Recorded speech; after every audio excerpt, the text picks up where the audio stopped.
Okay, good evening. It's the Eastern Water and Sewer Commission agenda. We can recite the Pledge of Allegiance.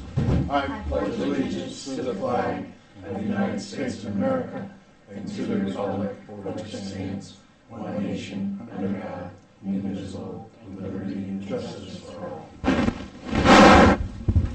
Do we need the screen lowered? Are we using that? No, you can turn that off. We can turn it off? You know how? Yeah.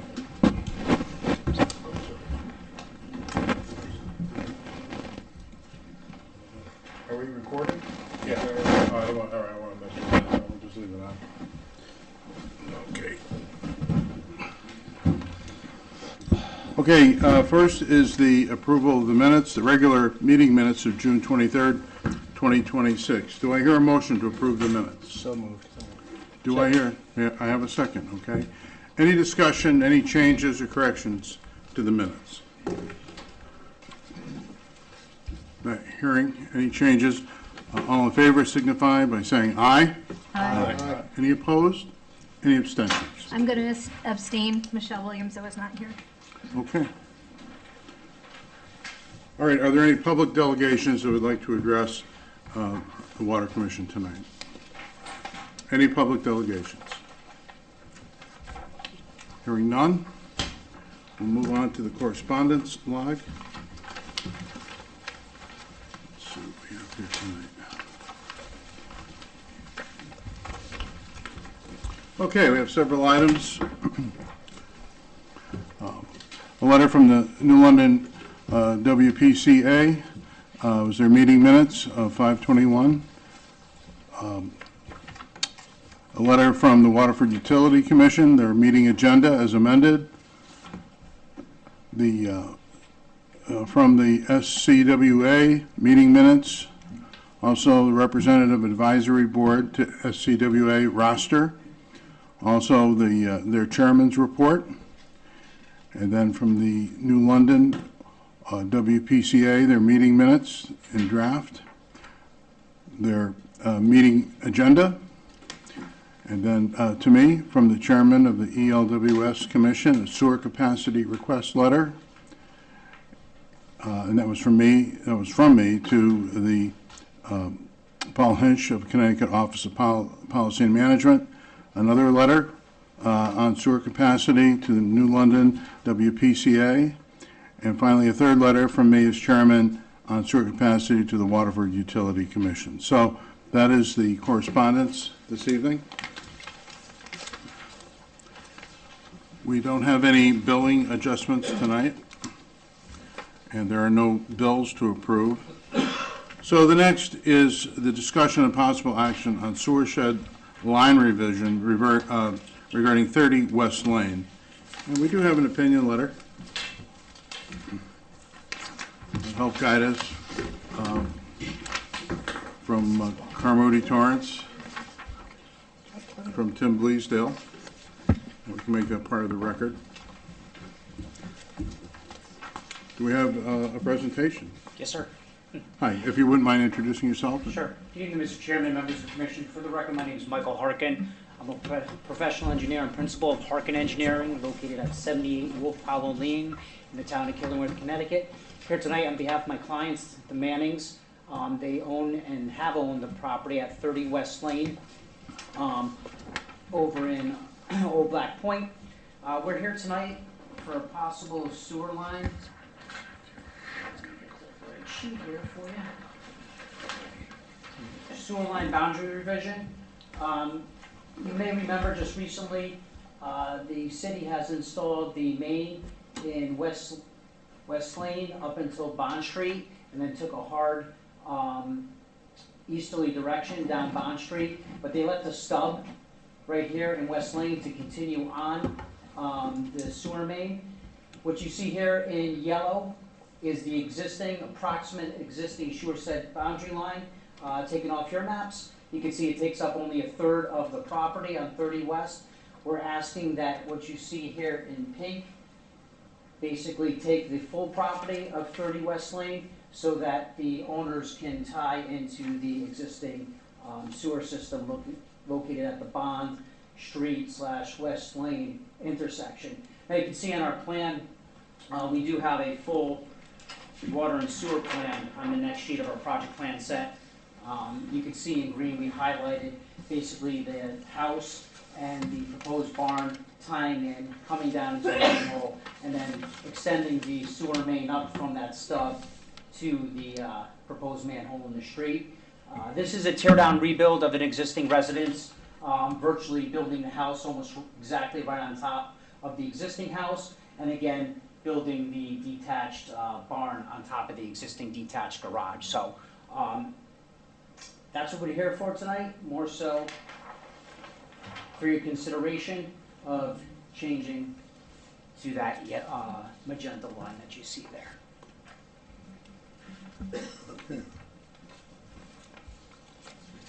Any commentary? Questions? Can we ask questions? Yes. Yeah. So, is that a public way? Can you go to the,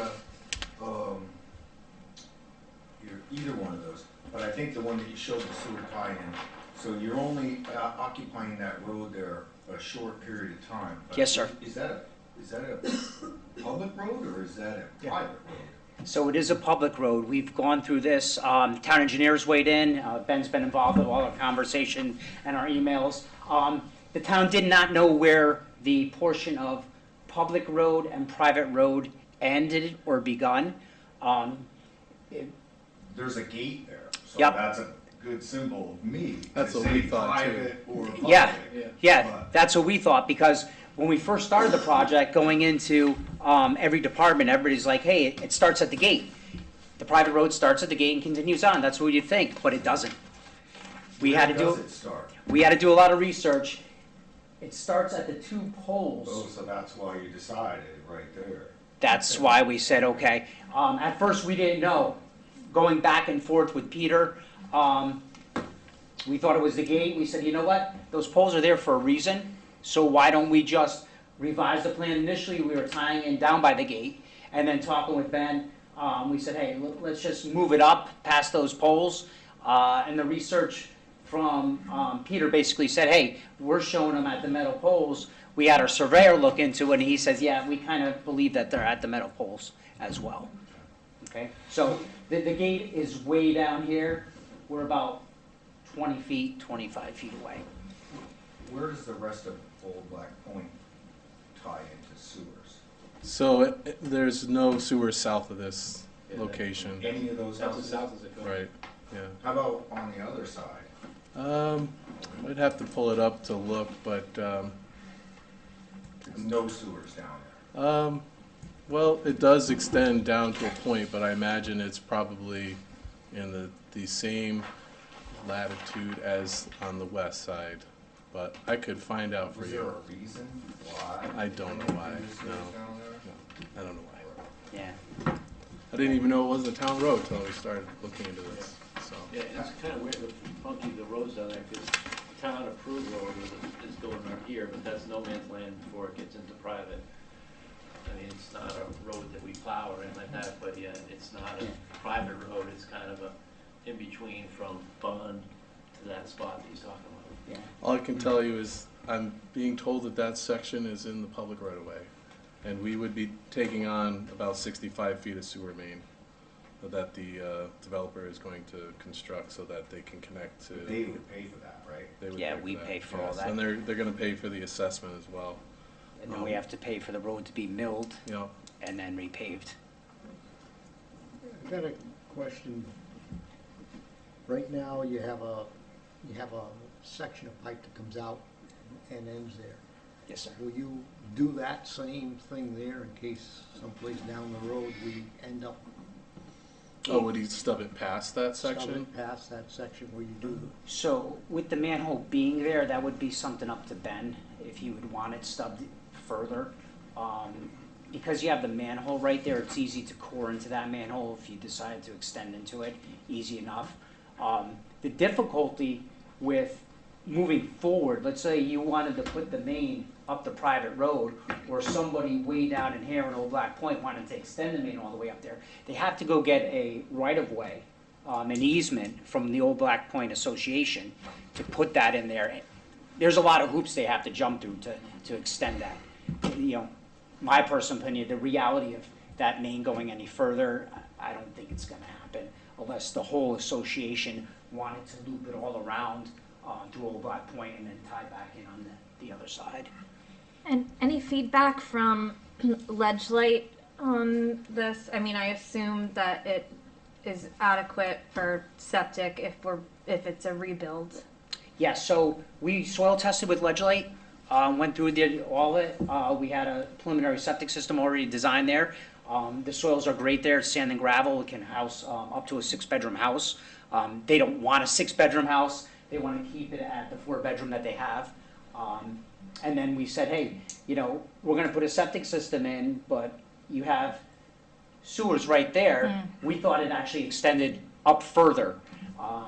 Getting into this and, you know, peeling the onion back for months now with engineering and Ben and doing our due diligence, you know, we said, listen, you know, living with septics and having houses that have septics, it's always better to tie in the municipal system if you can. And, does the property, so the property sits in the sewer zone? Yep, Yeah. The end So of it. why do we need to adjust it? Only part of it because does. It's just the front part. we've established that our current understanding of the sewer shed is that you can't build outside of it, even if your property touches it. So then you have to extend the sewer shed like we actually did with the houses above West Lane, like we did on North Brybrook Road, and like we did on Park Place, so that the developer who had already been approved for the capacity that they sought could actually construct on the property in a way that conformed to the desires of the zoning commission. So again, I'll just leave it at that. I have a question. I saw on our copy of what you have there, there was a FEMA flood zone note. Yes. And can you explain that? Is there an issue as far as the, No, this is super far away from the flood. We actually did the house across the street from this, that's right on the water. That was in a flood zone, but if you go back to, let's try to find it. Go right back to, we have a flood zone note. The property is in a flood zone X, which basically is nothing. It's not like an AE 12 where you have to design for any flooding or storm events. It's an X zone, you don't have to do anything. okay, I don't know the, Yeah, so the way it's broken down, if you're direct waterfront, it's called a velocity zone, which generally you have to have 2 foot of freeboard from the FEMA zone. Let's just say it's 10, your bottom floor elevation has to be at 12. And so if you're an AE zone, you have to be 2 feet higher. Once you get into the X zone, it's just nothing, you don't have to do anything. so Ben, there wouldn't be any issues in terms of the pipe in the ground and what we have to do with an X designation for So flood zone? we would own the sewer main in the right of way, so there would be more infrastructure we would have to maintain. That would be the only detriment I could see, I suppose. Oh, I don't know. I don't think so though. Yeah, So not a significant concern? yeah. We have other issues in town. Yeah, we have flood, pump stations in the flood zone, but I don't think the sewer main is. Yeah, and just to let you know, we did go for a CAM application with DEP. We're in the CAM zone and they had no comment. And it's like Yeah. 26, 25. Yeah, we're 25. 25 feet above the sea. Yeah, if you're down at like 3 or 4, that's when you have to worry in this instance. And I can speak for the house directly on the water. That's why it's raised 10 feet out of the air. It's because we had to do FEMA. This one doesn't.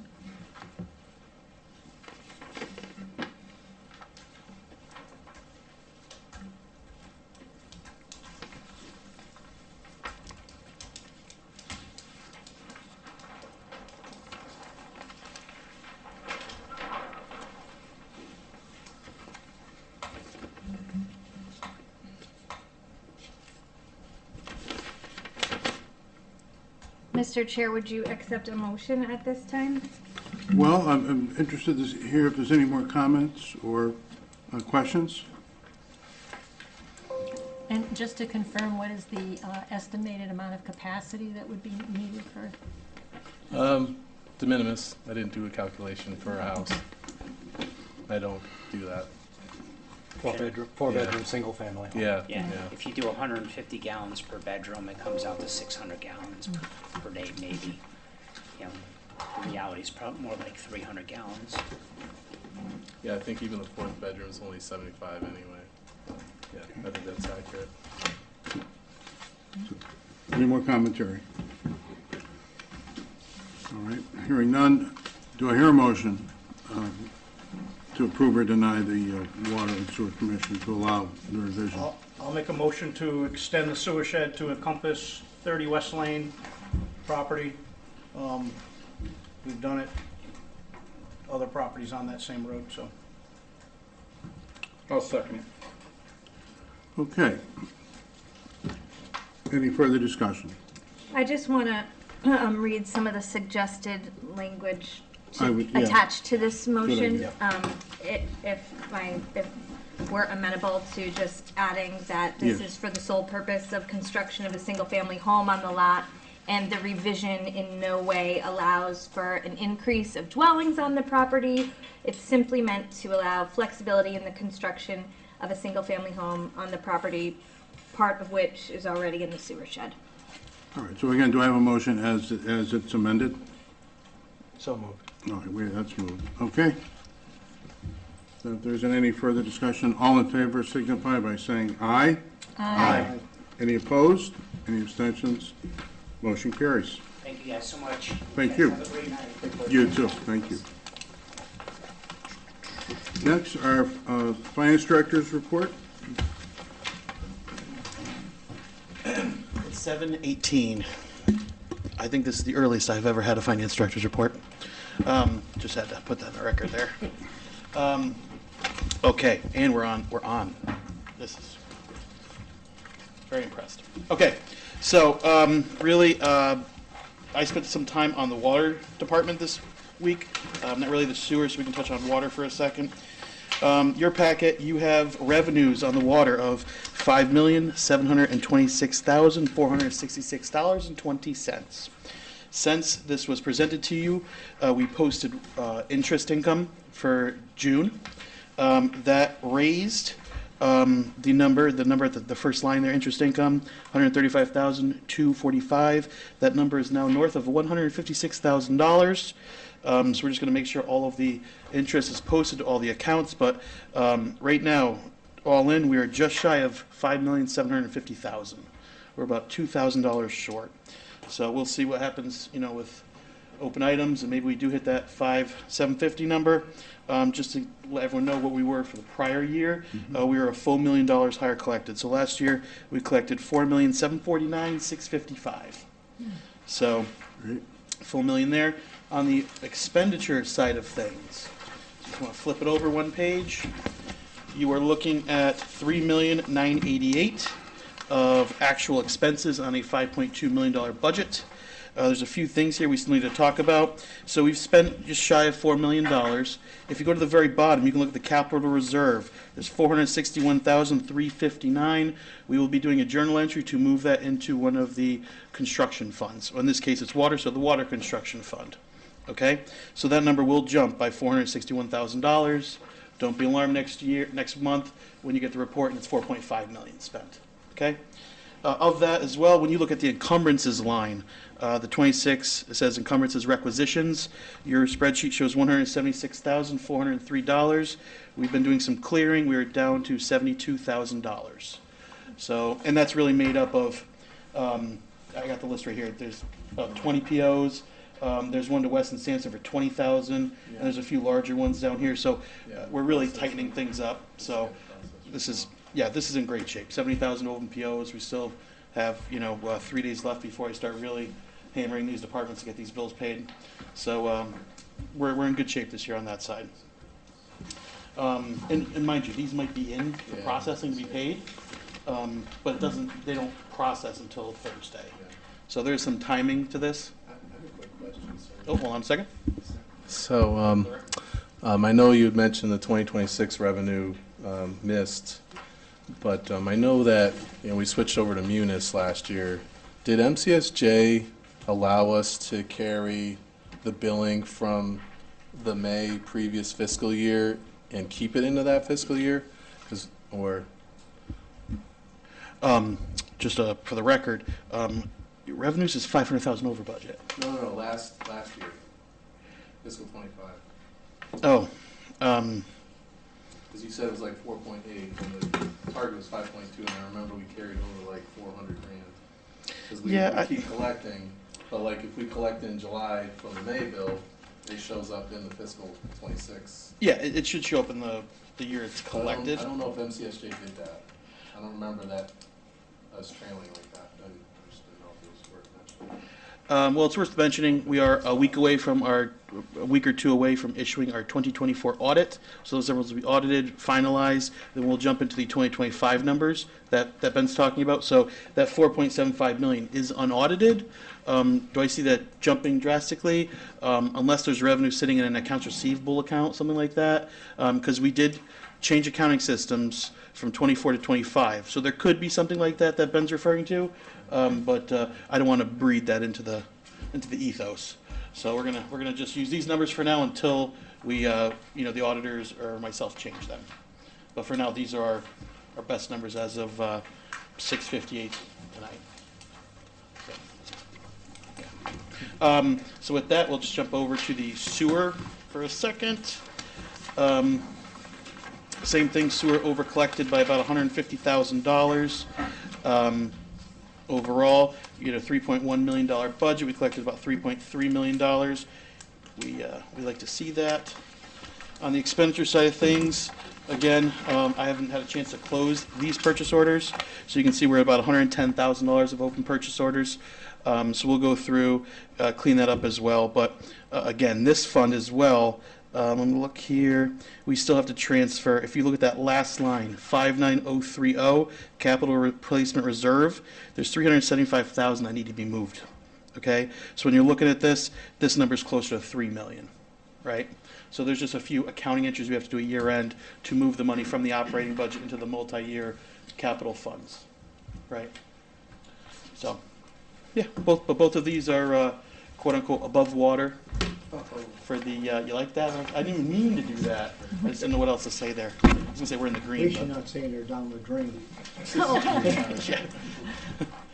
But I keep looking outside, and now since I work for the water and sewer department a little bit here, every time I see it rain, I just see dollar signs falling from the sky.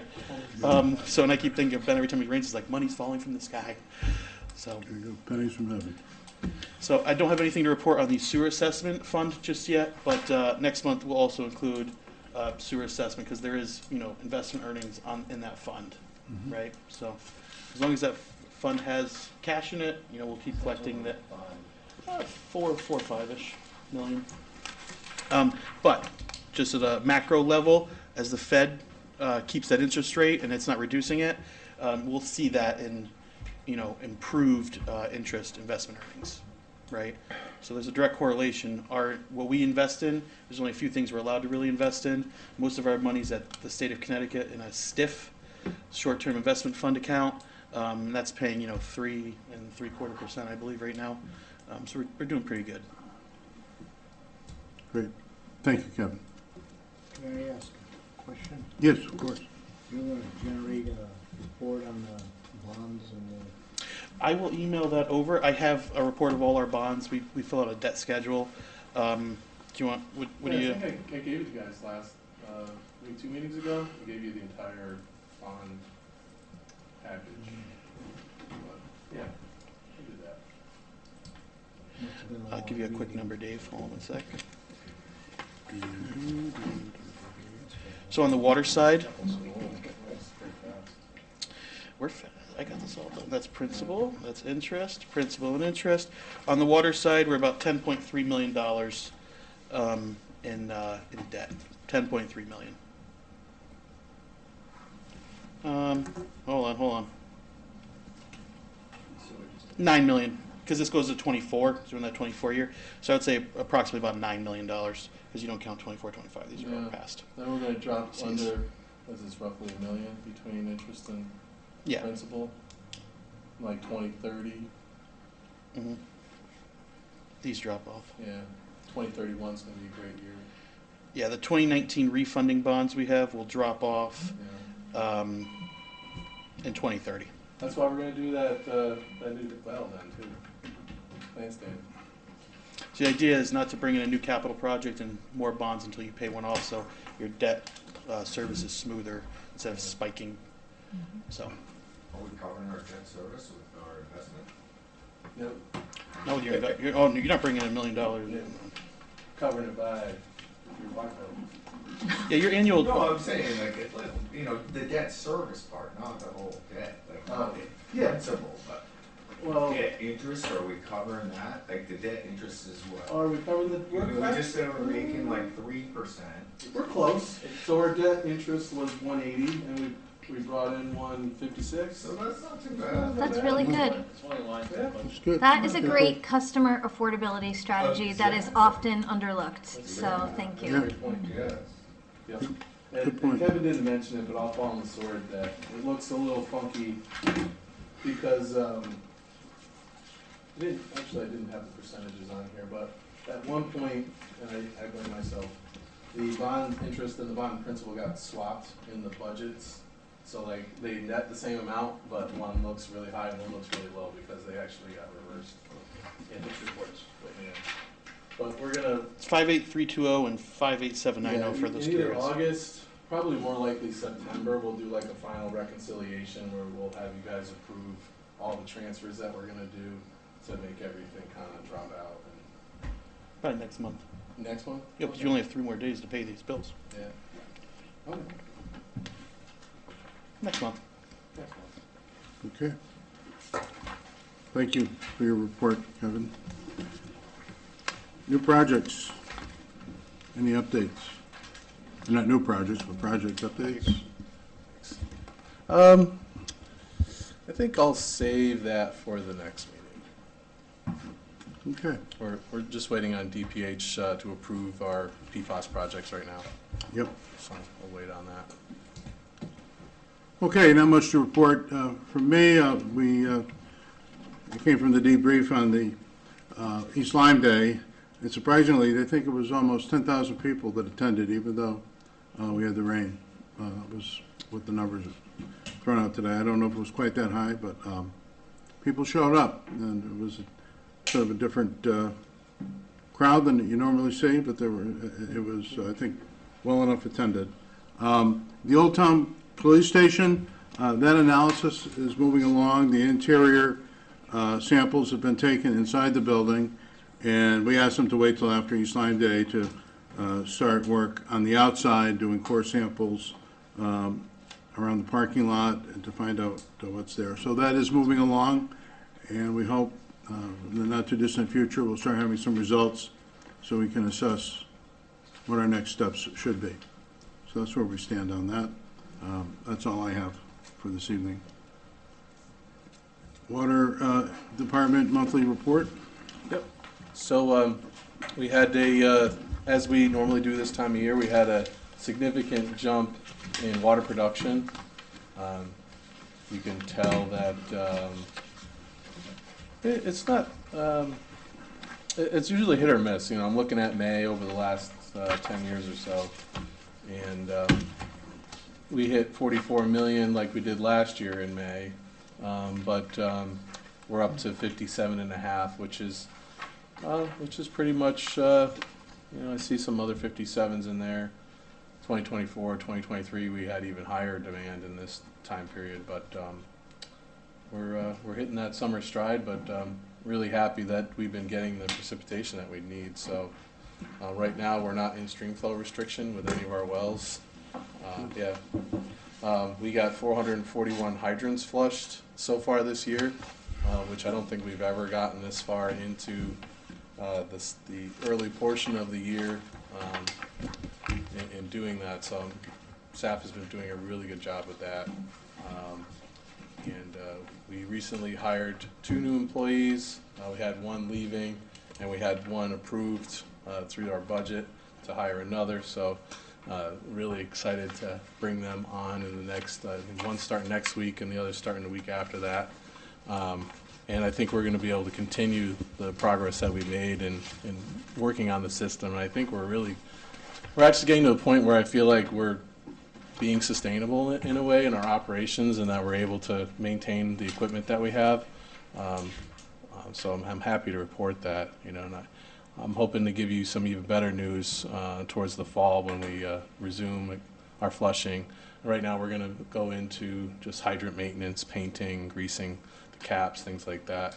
We're going to be looking at rehabbing at least one new pump station or one pump station and making it new in this coming year. So I'm looking forward to all those things happening.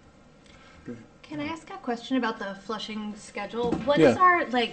What's our best case scenario? When do we want to flush? I've been kind of surprised that we're flushing into July. Also, happy that we're able to do it. But if we're going to flush the entire system once a year, what's the goal schedule? To do it in the year, not to be cheeky, we've never done that before. Okay. So if we could get to that, that would be. And I think this year we have the best possibility of doing that. But usually it's staff shortages, and we did have a lot of that in this past spring, which I think we could have even gotten even further, but we've had 2 people leave. So we're constantly still chewing through people. So that's something that's hurting us. And typically we don't have the water to do it. I was just going to say, do Yeah. we stop if we're in stream flow? Okay. So typically come July 1st, we want to be done. Okay. But we knew we had rain coming. We did have some periods in late June where we're starting to hit stream flow restrictions on Brybrook. But we also had well 2A that we haven't had in the past to really use like we are. So we're in a better position in terms of the reliability of the system and the quality of water. So which is also helping us flush faster, because in the past we had so much manganese that we'd be on a hydrant for an hour and a half trying to flush the manganese out. Yeah. And now they're hitting them 15 minutes and they're cleaning up much And faster. that helps our purchased water Right, as well, exactly. right? Are we still, have we still avoided? Yeah. So we haven't purchased any water. We didn't purchase any water to any significant amount last year, just for testing. Right. And I think they billed us $380 for last year. Wow. And so, normally it's like 75,000, and we go up to 100,000. You were just customer affordability, check today, Yeah, Ben. Great job. I'm trying. What Thanks. is the production? Yeah. We were Yeah. producing a lot less, which is, Yep. they also, the last few years, have done a great job with the leak detection and getting Yeah. on those. I mean, Yeah. as soon as That's they helped a find lot. The staff, it takes a lot of time, and they talked about, but they're constantly calling customers. They keep calling they constantly keep calling customers that are leaking, and I think that's been a huge help, because they're calling people all the time Yeah. and saying, you just started leaking 2 days ago. It's like, It's another customer service thing too. no, Yeah. so, but Yeah. it's Eventually time they gotta consuming. reconcile that. It's Why time aren't you consuming, fixing but Sally's it's saving leaks? water. Yeah. No, I know. I mean, Outside faucet was just going. yeah. No, Showers running. I know, they told her. Well, I think it's- Plumber in the spigot. But it really seems to be the convergence of a number of factors, the new meters, Yeah, the new meters are helping. improved more technology, accurate. better toilets that use less, Yep. better shower heads, better washing machines. Yeah. The absence of the manganese allows you to hit more hydrants in less time using less water. Yeah. So all of those factors together really show an improvement in the system and our functionality. So Yeah. It's all good news as far It's as been great. The interesting thing is gonna be this fall after the November bill, Yeah. because I think a lot of people who have sprinkler systems are getting the word, but the ones that aren't are gonna be shocked at their rates, because they're just, letting the water fly, not knowing that we have these good tiers, so. Yeah. That will be the interesting part, but we have had people coming in asking about doing the sub-meters. There's a lot of some Black Point people where they're trying to pool a bunch of people, so people are getting the word out there, which is good, because they're starting to tighten up their irrigation systems.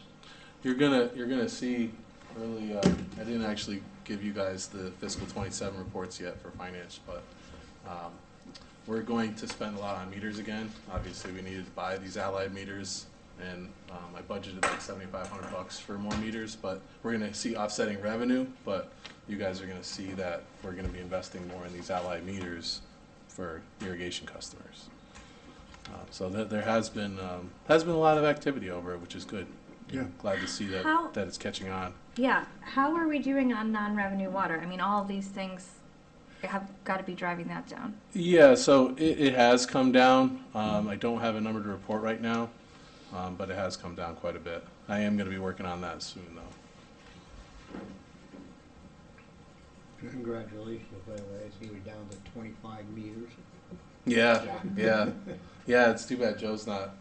Joe Blanchard isn't here. He's been hitting that hard, and it's Some been real tough holdouts, though. These though, are the huh? holdouts. Yeah, I think we dealt with one today. He didn't want to fix his trash can meter pit, so and it's literally made out of a trash can. Our manual metering is getting so So we're trying to high fix that that. these people just, cost themselves a lot of money. So Yeah. Yeah, if they want to pay, what's it, $150 a Yeah, meter? yeah.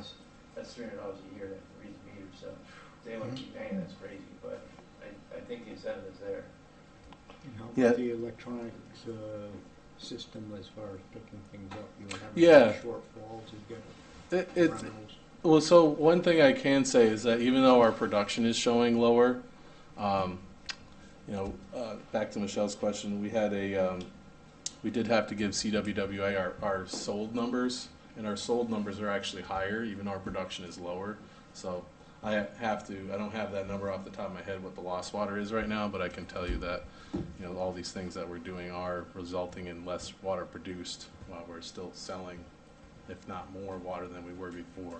That's So, interesting. Yeah, so, No, CWI, that's the, right, yeah. that's that, That's what you want. Yeah, I mean, Yeah. the only downside that I have gotten some flack for is that the 1 in 10 policy, customers use it a lot, which is great. They usually are trying to use it when the benefit is very minimal, and so they think that there's going to be this like big windfall of savings that they're going to get. And I've had to deny a few of them that they'll only save like $100 or something like that. Usually because they have a leaking toilet and there's nothing that we can do on the sewer side to make the adjustment for the bill. So I mean, it's a little bit double-edged because it is a hard conversation to have with the customer that they did have a leak. Maybe they had 10% more water usage than they had before and they can't get relief off of that. But what I do tell people is like, you really want to save this for something catastrophic. You don't want to save this for, hey, my bill is 10% higher than it was last year and I want money back. But the benefit is that the commission isn't just doling out money for leaks that people had that went unnoticed. Okay, great, thank you. Sewer department?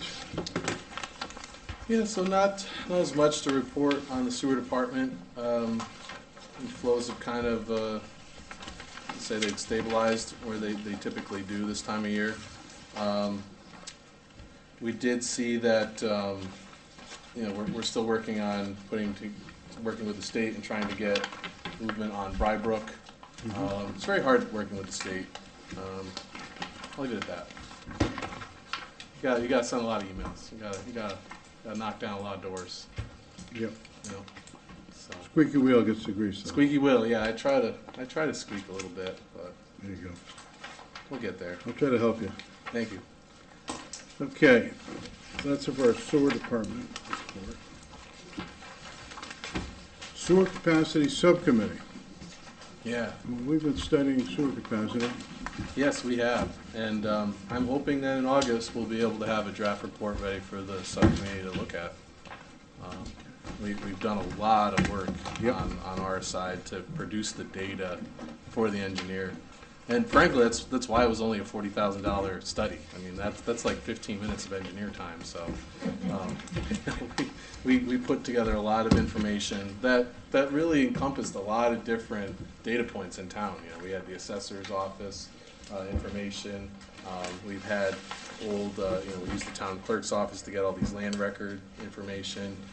We used AI and OCR technology to digitize everything.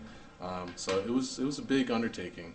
It sounds like a simple thing, but And There's a then, lot to you it. know, I hate to mention it, but, you know, we approved the construction or the tie-in of a house that never had been assessed before. So it's not going to be an exact science either, and we're going to have a little bit of buffer, I think, when we go into this. But we'll be able to determine that with a lot more information than we've had in the past. Good. No, I think it's a great step in the right direction. Yeah. Also get closer to reporting back to the Board of Selectmen Yeah, in October, which is not that far off. Yeah. right. Well, and I appreciate all the effort that's been put into this to try to understand where we are and so we can reevaluate and, Yeah. keeping your promise to the Board of Selectmen, and so you're doing a lot of work to do that, so that's great. Capital Project Subcommittee, anything? So I'm working on putting together the sewer capital projects for the next 10 years, but I think water's in pretty good shape. Sewer is more or less pump station rehabs, and then Niantic, putting that new force main under the river, which we're in design for now. It's in the project priority list for clean water funding through the state. So I anticipate that to be moving forward in the next 5 years or less. That's gonna, well, I guess in 2018 that was $3 million. That was an estimate. About $7 million we're thinking to upgrade the Brybrook station, to basically relocate that station. We're about to embark on a big project at Patagonia, upgrading the pumps there and the electrical systems there. We did Niantic a couple years ago, so we're kind of working our way down the main corridor with the large stations. Fairhaven pump station / the 156 pump station that's located at Fairhaven there. That's going to get a new generator this year. We're also looking at putting in either soft starters or VFDs for that installation as well. And then we're upgrading the controls there because originally that station was only ever meant to run one pump at a time. And so we want to be able to run both pumps if we need to. So we're working on that. Also starting the roofs. Oh yeah, and we're starting some roofs. Doing some And roofs. next month, you'll see stuff at Niantic and Patagonia, we're replacing the roofs, which was part of the bond that we had before, but, Yeah, and the pricing came in with like, It's 280. it's like 50–60% of what we had budgeted, so, Yeah. that's a good thing. good. And the UST work is also coming in under budget so far. So we're pulling out the underground storage tanks from 5 of our locations. We've already replaced the storage tanks at 3 of the locations, with the exception being Patagonia and Niantic. Those will need to get convolts put in. So we're waiting on geotech right now to make sure that the ground can handle the tank. So with the new roofs, especially if they're under budget, I know one of the things that we talked about in the 2020 Plan of Conservation and Development was, trying to add solar to our water and sewer infrastructure where possible because it's very, power intensive operation. And I know a lot of the infrastructure is just, there's not a big roof, so it's It's not that big. of a worth roof. it. Yeah, we That's looked what- into something like that at Brybrook where we had a lot of space. And we looked at a different concept. It was essentially like an energy company that wanted to invest and then they would give us a cut. Okay, But it didn't make economic sense for them. yeah. But it's something we could look at. And I think, obviously the panels are getting better and better. Maybe we'll hire Ken as a free consultant and he can help us. Do you have a lot of, do you have a lot of high temperature in those pump stations? High temperature? Yeah, is it? I don't know how to, I don't know. No, yes, a little bit? For concern of what?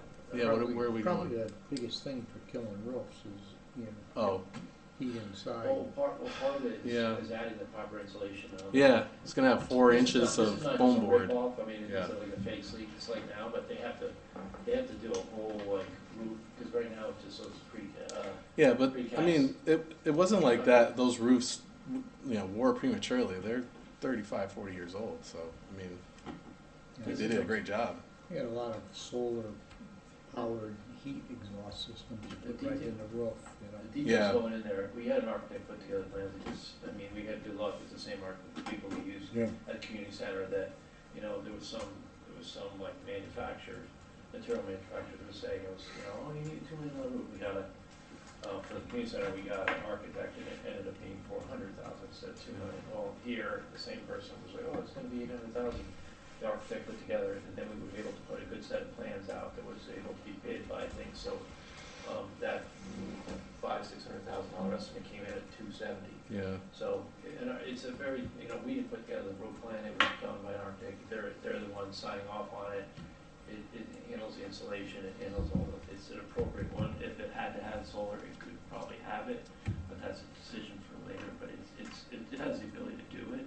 There's just not a lot of roof in it. Yeah. Unfortunately with that, it's gonna be the Main Street side facing, because that's the south facing, if we wanna, completely cover that thing. Like, right now, it's almost nice to drive by and not know it's a pump station.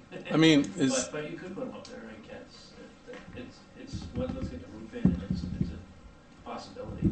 Eversource, yeah, no, I was gonna say that we don't even net meter anymore. They don't So, really have, Yeah. we looked at it at the community center, because that's humongous roof, and there's no programs right now that Yeah. really make it very affordable. Cost When they come in, they wanna sell the power, they don't want, it's not what it was 4 years ago, unfortunately. I got some Enphase 250s though I'd like to swap out. Okay. Um, Anything else? I was gonna say that they're wastewater pump stations, so they have some very extensive ventilation. Both gable ends have massive vents and big exhaust fans. So, and those stations are both have cathedral ceilings, like they're 30 feet tall in the center. So, I'm actually trying to see, like, the next step would be at both of those stations to figure out a way to reduce the amount of ventilation or put in some motor controlled ventilation systems. Like Niantic, for instance, like that whole front face of that building is open vent. And so we actually put up foam board in the wintertime to try to reduce the heat load there. But that's kind of the next thing I'd like to do at that station. And we still need to look at floodproofing Niantic. We tried to do that through FEMA a couple years ago, and FEMA said, you're in a flood zone. We can't floodproof this thing. You have to move it. So we didn't want to move it. So Which one is that? Niantic. Hard by touch. Yeah. Oh, move that? Yeah. That's what they said. They said just move the station. I Or said, just raise it up 19. yeah.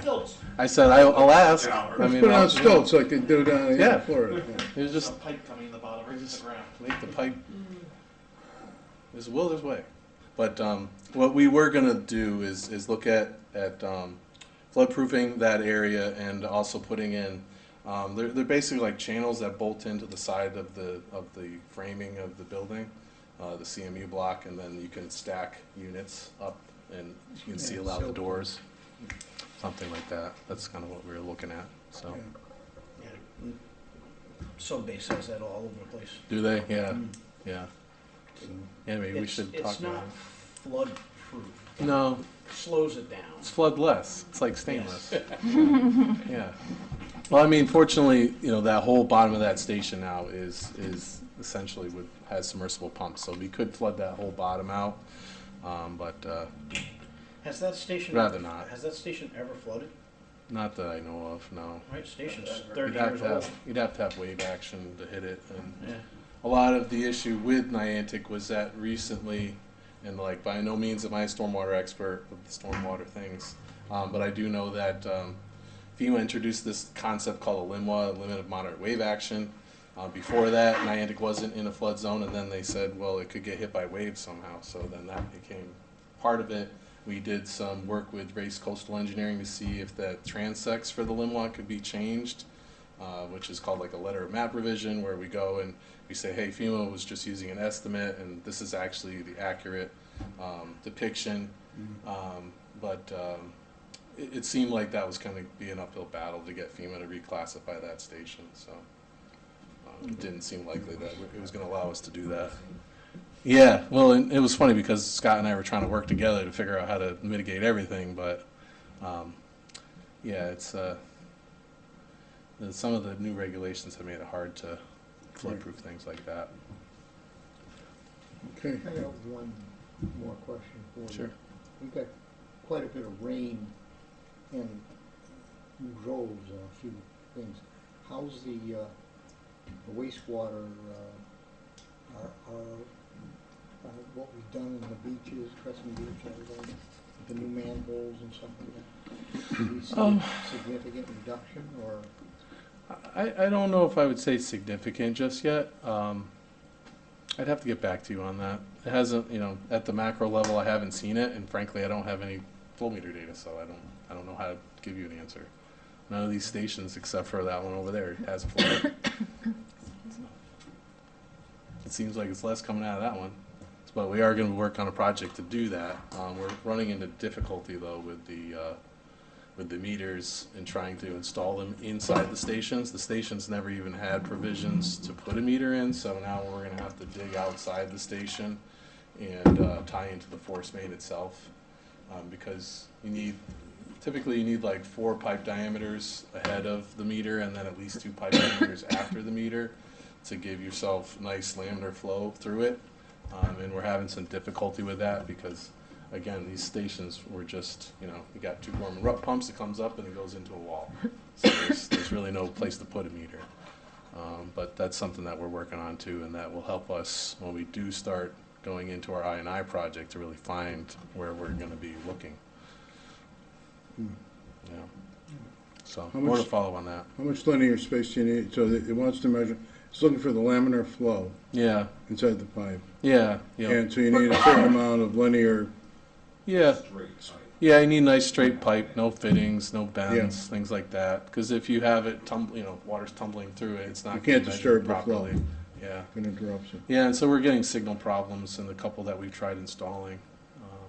So that's my next thing is we're going to be dog housing. Put doghouse manhole over the force main, so that it's essentially like a U-shaped manhole, and you dig down and you can place the manhole over it. We actually did that at Niantic when we did the line stop out there, but we're not going to have to go that deep. I think 4 or 5 feet deep at the most for most of these stations. Niantic was like 16 feet deep, and we had to spend a couple $100,000 to get the dewatering, and Wow. it'll be a lot more simple than that. Okay. Yeah. All right, thank you. Anything else? Do I hear a motion to adjourn? So moved. Second. All in favor? Aye. All right, we're adjourned. Thank you, everyone.